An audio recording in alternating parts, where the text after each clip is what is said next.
चीज़ है। जब आप मैं ओके। सबको ये एडवाइस करूँगा, जो लोग बाहर के इंटरव्यू दे रहे हैं और जवाब नहीं आता, वो समझते हैं कि जी उनकी तरफ से कोताही है। No, you are not up to their standard. देखिए, standard of education in Abu Dhabi and Dubai very high. मुझे ये बात पता चली है, बिकॉज़ मैं किसी का एडमिशन करवा रहा था अपने घर से। चीज़ ये कि very high and very good. तो टीचर का आप अंदाज़ा कर लो कैलिबर किस किस्म का होगा।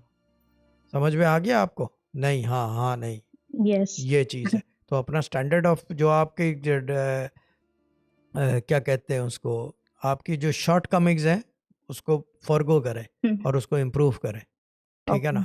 ये चीज़ है।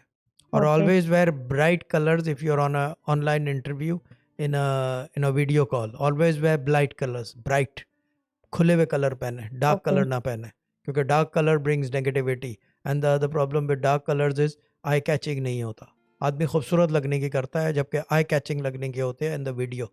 आई कैचिंग होगा तो माइंड जो है डाइवर्ट हो जाता है। जो इंटरव्यूअर होता है उसका माइंड जो है डाइवर्ट हो जाता है towards the bright colour. And that's what you want, कि माइंड डाइवर्ट हो तो आपकी शॉर्ट कमिंग स्लिप हो जाए उसके माइंड से, वो पिक ना कर सके। बड़े इंटरव्यू देने और लेने के तरीके हैं।